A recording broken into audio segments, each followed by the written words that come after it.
Welcome back. You're watching NewsX. I am Rishabh Gulati. America has a new president and Donald Trump is back for a second term. But what is the perspective that is emerging from the other parts of the world, including the world's biggest democracy and soon to be fourth largest global economy right here? Now, we at NewsX have conducted a telephonic snap poll survey since we got wind of the election results about 12 hours ago. What is this indicating on the perception on the ground, and what are the people of India thinking about the Donald Trump victory in the United States of America? Let's have a look at the results of this telephonic snap poll survey conducted this day. The first question we asked, what is your reaction to Donald Trump's victory in the US elections? Now, of the people who have answered, these are the results. 58%, which means almost 2 out of 3 people polled, are very happy with the result in America. 9% are neutral, don't have a very strong opinion. 11% are unhappy with the results, and 22% say it does not matter who won. So absorb that 2 out of 3 Indians that have been polled across rural and urban sectors in this country are pretty happy that Donald Trump is back as the United States president. The second question we asked the people we polled, will Donald Trump improve India-US ties? Have a look at the answers. 76% of the people polled say yes, 21% say no, with only 3% not having any opinion on this matter. The third question we asked the people who were polled during this survey, do you think Trump will end the war in Ukraine? Have a look at the results once again. More than 70% say yes, we think he'll end the war in Ukraine. 22% say no, and 6% can't say, don't have an opinion or can't judge. The next question we asked the people whom we polled during the course of the day, what is your view as Indians of America? 29%, which means 1 in 3 of Indians polled, have said that they have an excellent view of America. 41% have a good view of America, which, ladies and gentlemen, tells you that nearly 75 to 80% have a good or excellent view of America, which reflects on how India observes the United States. 21% feel that their view of America is very poor, and about 9% don't have an opinion on America. The next question we asked, and a fundamentally important question, who is a better friend of India? The options we gave, United States, Russia, China, or the UK.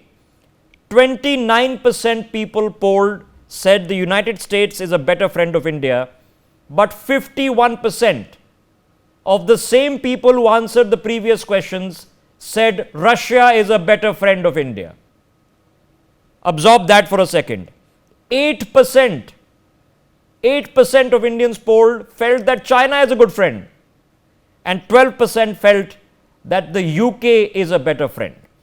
So despite the fact that the vast majority of people polled were thrilled with the fact that Donald Trump won, expect that he will improve India-US ties, expect him to end the war in Ukraine, 70% of them have an excellent view of America, but still more than half of the Indians polled in this survey feel that Russia is a better friend. That leaves us with lots of thoughts and questions to ask and answer.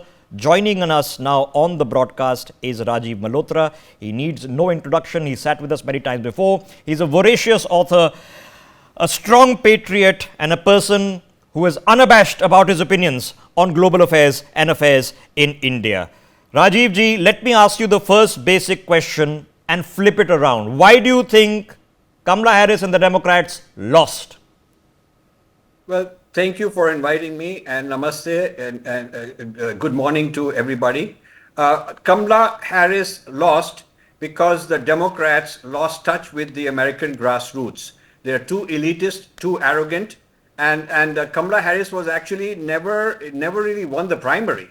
When they talk about threats to democracy, one of the principles of democracy in the United States is that you win the primary before you become a nominee, and it's not some party elders who appoint you because they like you. So this was a side deal which was not even in the spirit of democracy. But actually, Kamala Harris lost because she is inexperienced as a national leader in global affairs.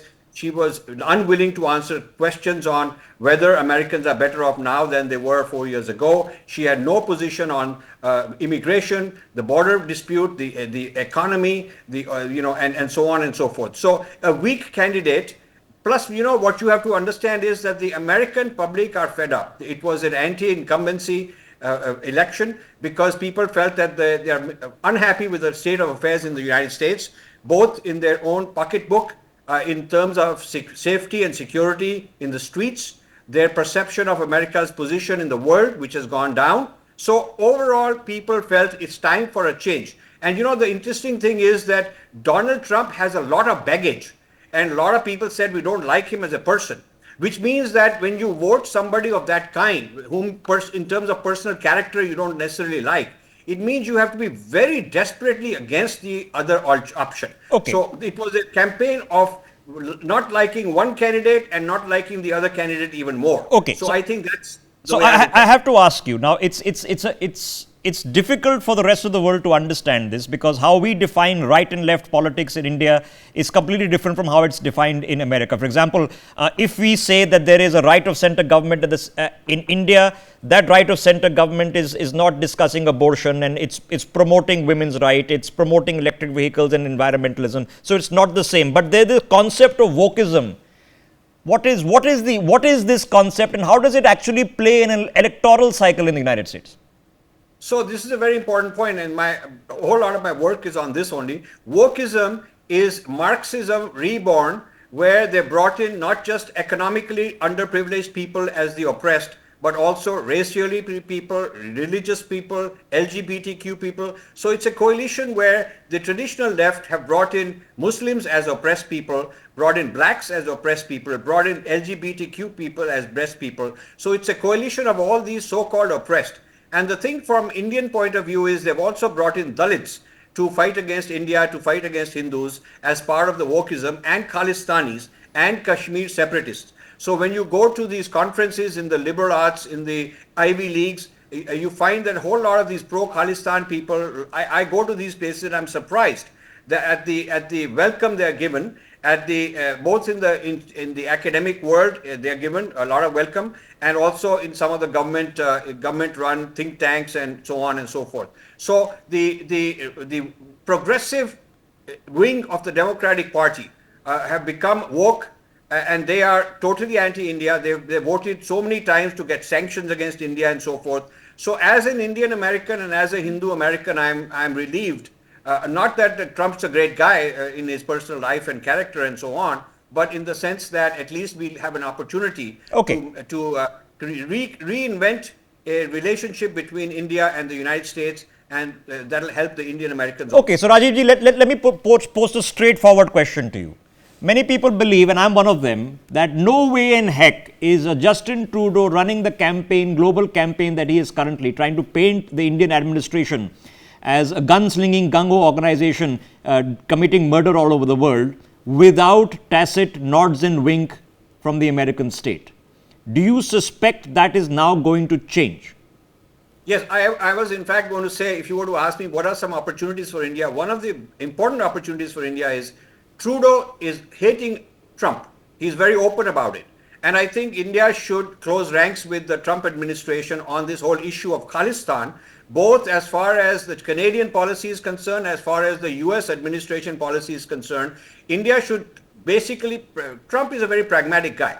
It's not idealism and all that stuff. It's about what's good going forward rather than worrying about the past. So India has to say that you have your issues and you go after your terrorists in foreign countries and kill them and whatnot. You know, we are not going to confess anything, but we do not want this matter to come between us. Let's close this whole investigation and inquiry on this Khalistan issue. And we would like the United States to go after the Khalistani terrorists, label them, call them terrorists like we call Islamic terrorists for who they are. So India has to put this on the table, both the Khalistan issue and the Kashmir separatist issue and all this Dalit separatism, these kind of separatisms that come out of India, India should take this up with Trump and his entire cabinet, whether it is Elon Musk or Vivek Ramaswamy or J.D. Vance, all these kind of people. They are totally anti-woke. This is a very, very big deal for India and an important opportunity window. Okay, so what's then the implication or the messaging that we've just learned from a minuscule but important Indian American and a Hindu American community, and you're a part of both? So I think that the messaging should be the Indian government has to now take on a more assertive stand on the issues facing the ones I mentioned, and in exchange for you're helping the United States in the Indo-Pacific against China and things of that sort, which are also, by the way, in India's own interest, but more in the American interest, because India could play it both ways with China now. So in exchange for that, India should put some very clear things on the table. One is that this whole thing that happened in Bangladesh was a bad idea. It was Clinton Foundation is very close to Yusuf, who's the new the head of the Bangladeshi government. And when they talk about threats to democracy, this is a threat to democracy because they ousted a democratically elected prime minister because they didn't like her policies. Whatever the issues were, they should have, if they had problems with her, they should have used domestic courts and domestic elections to get rid of her, not this kind of a way.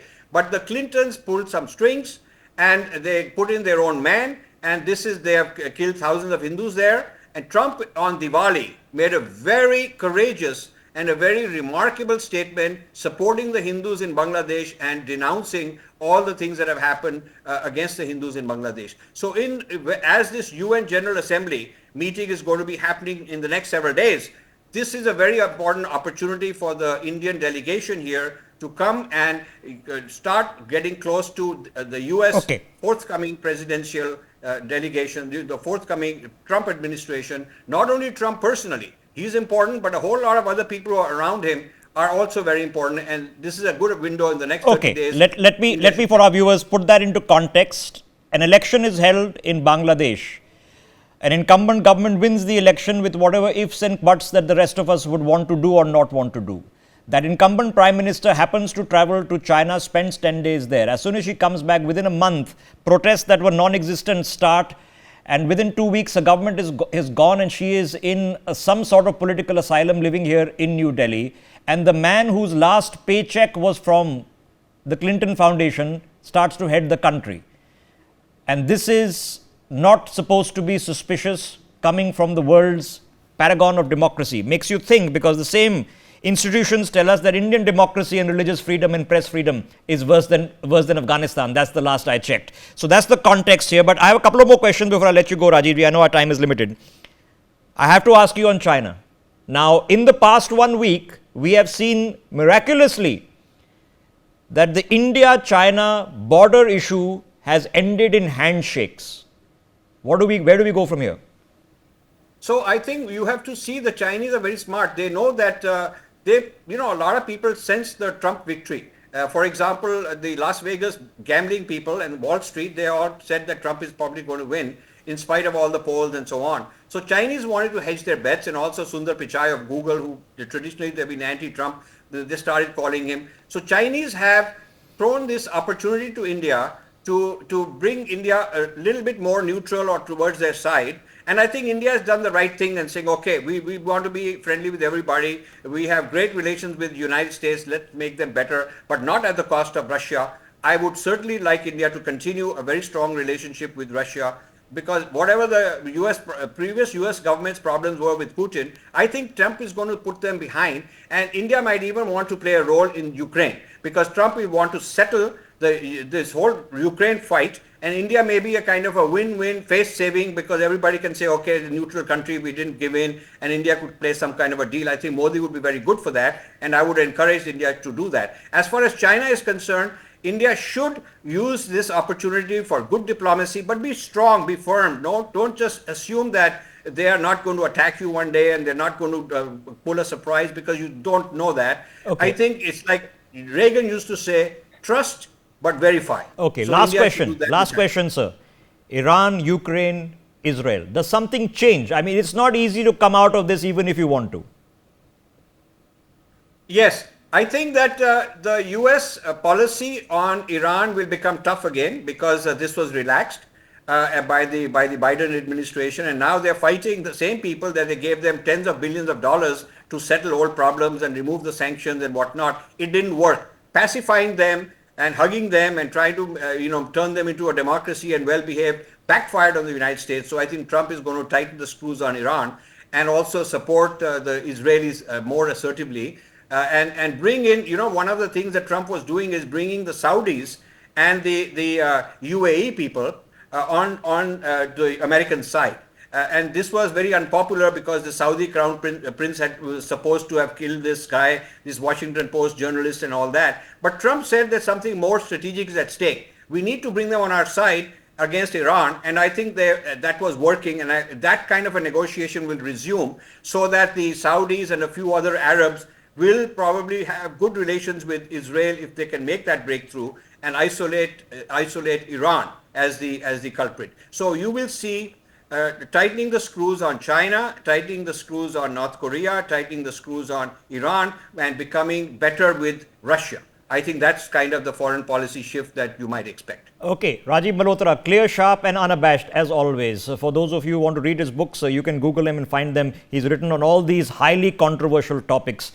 Thank you for joining us on this telecast. Let's open up this conversation to our other guests as well, and let me bring it back to surveys. We are here now to put some context, because many people have been saying, and I'm one of them, that for the next 25-30 years, the India-US relationship is going to be the defining partnership. It's going to have to become a special relationship for the betterment of the world.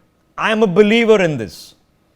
But we are just learning a very interesting lesson, because Indian Americans are traditionally Democratic voters, because the Democrats are the ones who are in favor of immigration and bringing people in. We are seeing that change. We've seen it change in the past 8 years. So we've done a survey, and let me open up this conversation to our guests, because it's a survey that we need to understand. Believe it or not, the majority of Indians that we've surveyed in a telephonic interview survey done over the course of the past 12 hours is happy that Trump has won. The majority of Indians.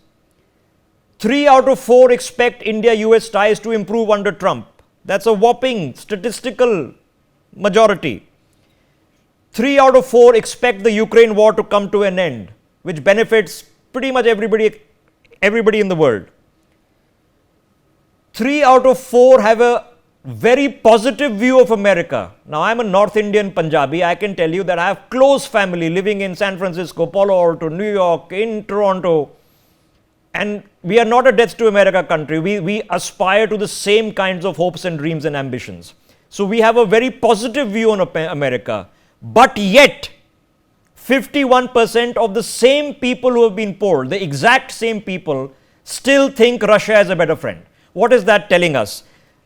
It's a fascinating conversation. Let me put this up to the guests who are joining us. Elizabeth, why don't you jump in on this? What do you make of what the voice from India is absorbing the US election results? Well, it appears that the Indian people, number one, are probably relieved as Americans that this election is over. So now there's some certainty. They may have been happy with a Harris win as well. I think that, both the Democrats and Republicans want legal immigration. And the Republicans in particular took exception to the massive illegal immigration problem pouring over the U.S. southern border. But the American businesses absolutely would love to have Indian immigrants come in with their technology know-how, their skills, language ability. That's a win situation for the United States. As far as Russia being India's closest friend. Well, Russia, of course, has a much longer association with India than the United States. During the Cold War, as you know, India was in the so-called non-aligned movement, the non-aligned bucket, but leaned toward the Soviet Union because the United States believed that after India's creation, that it was socialist leaning. And this was the beginning of the Cold War. So anything that smacked of socialism, smacked of communism and Russia. And so we were distant from India. But really, since the liberalization of the economy, the Indian economy in 91, the United States has seen India as a very good place for actually, true reasons, economic relations. And especially after COVID, U.S. is looking at India to integrate it more into the supply chain and also offshoring businesses that are leaving China. India, of course, has a lot to offer there. And the other equation, of course, is the security dimension of India sees China's aggression in the Asia Pacific, and the United States is still the dominant maritime power in the Asia Pacific. And so India, is needing to decide which way we're going to go. Professor Laras, I'm sorry to interject. The reason we did the survey, because it gets to the pulse of what Indians are feeling. It's a statistically small survey, I admit to you. But it is telling us a story, and I'm hoping that people in America understand the story. Indians overall have a very positive and favorable view of America. But yet they still think Russia is a better friend. Is there an understanding that there are certain institutions in America who tell people like me that your press freedom is worse than Afghanistan? All right? And I work for a news organization running 9 news channels, 5 newspapers, employing 1,200 journalists. We are being repeatedly told that there's a religious freedom problem. I live in the national capital of Delhi, have spent here all my life. I'm a Punjabi. We grow up just fine. Okay? But we are told there's religious intolerance. Muslim genocide is taking place in this country when it isn't. We are told that our democratic credentials are a flawed democracy when we have 4 times the number of people who vote in an election here. That these things do not rub Indians the right way. They sound like pretty much patronizing preaching and Americans trying to control how we think of ourselves, which is why we think that Russia is still a better friend. Doesn't that disturb people in America? No.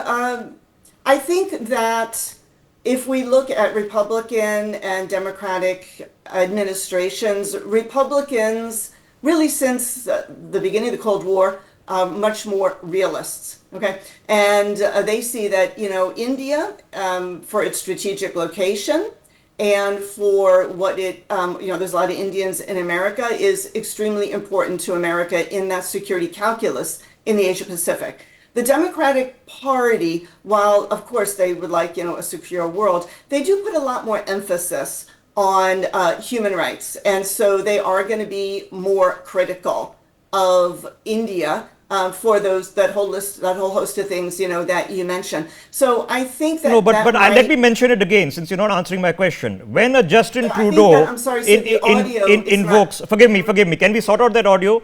When a Justin Trudeau, as a Prime Minister of Canada, invokes emergency powers in his country to crack down on truckers' protest, there is no commentary happening from the American administration or the Democratic Party. But when there is a farmers' protest taking place in India, there is a lot of commentary happening. Everybody from Rihanna to her uncle has a comment on this. Why is that? I'm so sorry. The audio is not clear, so I can't answer the question because I can't understand the question. We'll try to correct that audio to get that fixed. Yeah. But for people watching this broadcast, and some of them might be living in America, you have to fundamentally understand, we want to be friends.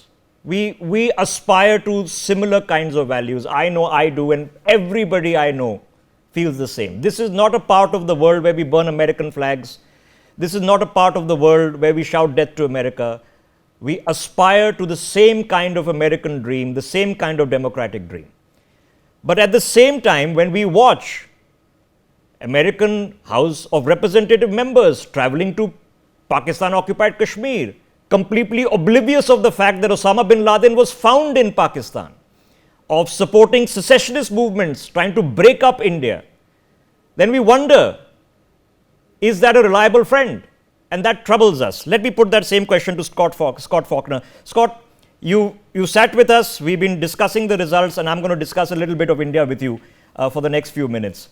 You heard the survey results. The survey tells us majority of Indians are fans of the country which is the greatest country in the world right now. I'll say that because that's the truth. But they still think, the same people think Russia is a better friend. Why? Well, I think that, like the previous panelists said, India embraced the Soviet Union as part of the non-aligned nations movement back in the 50s and 60s. And so there's that long-term relationship and focus. I mean, when you look at when Nixon had his rapprochement with China, it was done through Pakistan, because Pakistan was embracing China at the same time that India was embracing Russia. So that chessboard in the early 70s is a good reflection of basically this legacy, this post-World War II legacy of where India was in the world. Again, India has evolved. It is not only now the largest country in the world, it's become a world leader with the G20 summit last year. And it's we have work to do to make people understand that America loves India. I mean, my God, in terms of, like, again, the previous panelist, all of my and my wife's medical professionals are from India, or a couple are from Sri Lanka. But the other piece of the puzzle, which people need to remember, Modi and Trump have a wonderful relationship. When Trump last visited India as president, that stadium rally which was the largest rally that Trump had ever had with Modi, they played Macho Man by the Village People. And that's why when Trump returned to the United States, he used YMCA from the Village People as one of his campaign themes. I mean, he literally brought back a signature part of his campaign because of the Modi rally that took place with him when he was last in India. I mean, that's the kind of strength relationship that we have. So what do we see, Mr. Faulkner, about the inherent contradiction that the Indian Americans, which are running the C-suites of some of the biggest trillion-dollar companies in America, the Indian Americans who still, and I'm sure in this election also, still give a majority vote to the Democrats because they still feel that the Democrats are more pro-immigration and more likely to have legal immigration from India, that the Indian Americans, first generation, second generation, still lean Democrat, even though that's changing now. But the Indians living in India, their family members, 3 out of 4 are thrilled that Trump won and Republican won. How do we understand this contradiction? Well, again, I think that people around the world understand that Biden and Harris were one of the worst administrations in American history. I mean, even worse than Carter, Mondale back in the 70s. They weakened America. Their national security team was definitely the most incompetent and weakest in my lifetime. And all of the enemies of America, North Korea, Iran, China, Russia, they sensed that weakness and they pushed into adventurism that we're now having to suffer under. Trump had had all the genies back in the bottles during his 4 years, and some of that was a carrot. He actually went and met with all these people, but also the stick. America had a very robust foreign policy, a very robust defense policy, and built up amazing defense capabilities. All that went by the boards under Biden-Harris. So I think a lot of people are breathing a sigh of relief that, the adults are back in the room. America and a pro-West orientation is back in place versus the pro-China, pro-Iran that was under Biden-Harris. Okay, all right, stay with me. Let me get a perspective from Jordan. Jordan, when we first spoke, the context was different. We were discussing your research on what you've done in Qatar. Now, for people watching the broadcast, Qatar is an autocracy. It has oil wealth. One of the world's largest news organizations, Al Jazeera, is wholly owned by the royal family of Qatar. But that reflects press freedom. So Al Jazeera is a reflection of press freedom, but the rest of us operating in a democracy not owned by an autocratic state are worse than Afghanistan in press freedom, as per the American indices of press freedom, they tell us. Is there a reasonable frustration amongst Indians who are all aspiring towards all the good things that America represents about this very strange approach to India still from Americans and American administrations and American institutions? I certainly think there is a significant hypocrisy when it comes to the US's treatment of media in India and relative silence on Qatar's treatment and efforts to proliferate Al Jazeera's propaganda throughout the world. Israel has actually exposed 11 journalists, 10 to 11 journalists in the current Hamas-Israel war for double dipping actually in Hamas. And the United States, even though Hamas is a designated terrorist organization, has done little or nothing really to hold Al Jazeera to account for effectively employing terrorists as their own journalists. It is a significant concern that America continues to employ narratives that are spread from Al Jazeera, one of the largest news networks in the world that has been responsible for perpetuating the myths of settler colonialism and genocide in India, as it once did in Israel. These narratives are baseless, but they serve a purpose for Qatar, which is a state that sponsors a Salafist narrative that funds terrorism all throughout the Middle East. And that is that countries that happen to be on the front lines of the Islamist world, where Islamist fronts are activated, Al Jazeera will often go in there and basically try to mischaracterize those democratic countries, whether they be India and Israel, for entities that they are not, which are human rights abusers. Okay, so I don't have any proof against Al Jazeera, but what I can tell you, it's owned by an autocracy. Okay, that's the shareholding, that's the funding that comes from. Now, you make your own judgment call, but Jordan, I'll put a premise to you, and I've had this conversation with the South Asia Bureau Chief of the New York Times in my country, because every time a terrorist attack takes place in Kashmir, we are told it's not a terrorist attack, it's a militant attack. So I asked him, why is it a militant attack and not a terrorist attack? And he's told, well, look, if military personnel are targeted, it's a militant attack, but if civilians are targeted, it's a terrorist attack. By that logic, on 9/11, the attack on the Twin Towers was a terrorist attack, but the attack on the Pentagon was a militant attack. It's hypocrisy taken to the extreme. But there is still a group of people in America who think that the rest of us absorb this hypocrisy, that we are going to be governed by this fact, and we don't understand what George Soros does, that we don't understand what the Clinton Foundation might or might not be doing in Bangladesh. Why is that? Why is that sense of, listen, we are at least respectful of your intelligence not coming across? The mischaracterization of what amounts to terrorism and what does not, and mainstream legacy media outlets in the United States is disgusting. Recently, Christian Amanpour referred to the Israeli Defense Forces operations and referred to the IDF as the Israeli occupation forces. We have to wonder what has gone significantly wrong in the United States when it comes to how we treat our allies, whether that is India or Israel.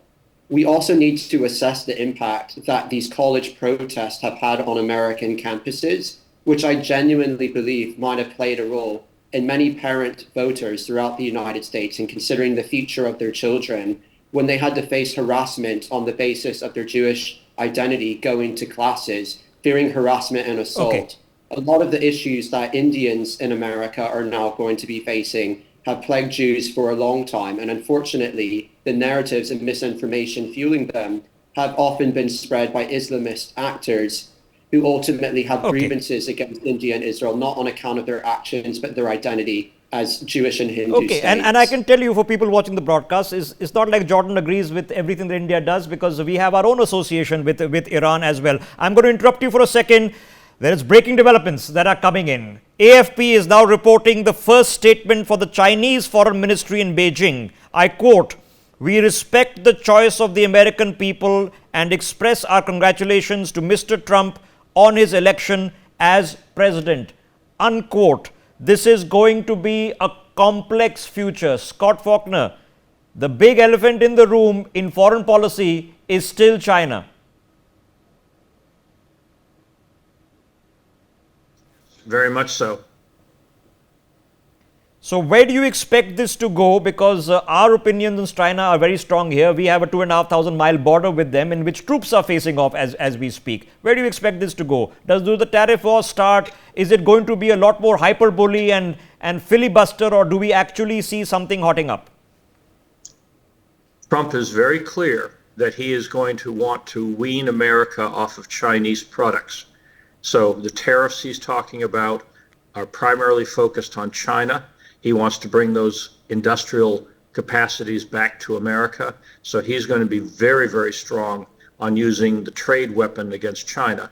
He also is very pro-Taiwan. And we all know that Taiwan has, unlike other countries, they have paid for their equipment, and America has not delivered the equipment.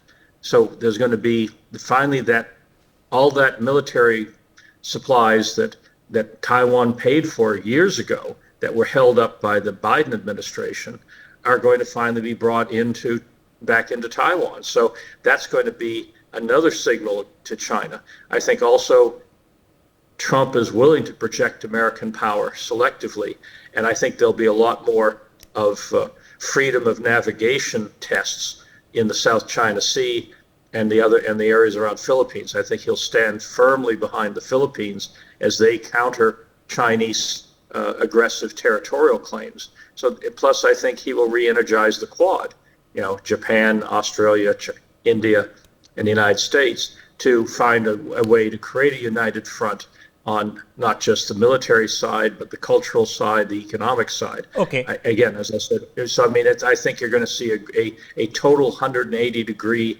change for the better once Trump takes the helm. Okay, I want to put 2 points on record. The first is, for people especially in India or Indians abroad who've forgotten this, it was a very firm American stand that helped the independence of India in 1947, 2 years after the Second World War ended. Let's not forget that, despite the Nixon 7th Fleet and all that. Let's not forget that for a second.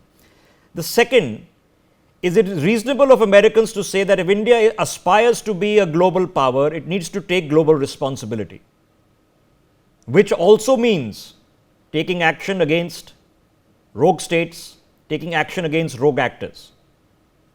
So if we ask the Americans the question on Taiwan, we should be able to ask our question, will we also be willing to deploy destroyers and cruisers and submarines to do these freedom of navigation operations in the South China Sea? So I'll put that out, and I'll leave a quick thought with Professor Elizabeth Laris. Professor Laris, if the sort of ideological contest within America is over, there is still an ideological contest that is returned at the global front in what China represents. Where does it go from here? In the United States, most Americans are united in their sentiment toward China. They're very, very critical of China. Both the Trump and Trump and Biden administrations, they've been pretty critical. Trump, imposed the tariffs and Biden kept them. Congress is also, very critical of China. Congress started a select committee on the Communist Party of China. So in the Trump administration, we will certainly see a continuation of that, and we'll see more muscular policy toward China. Jake Sullivan, National Security Advisor, just recently said we need to engage China more. But for all the engagement that we've had over the last 30, 40 years, where has it gotten us? It's gotten us witnessing a much more muscular Chinese military that, threatens the peace, security, stability, prosperity of the Asia Pacific, but also in the Arctic and outer space. So the United States needs to respond to that in a more muscular way. For more such videos, subscribe to the NewsX YouTube channel, hit the bell icon.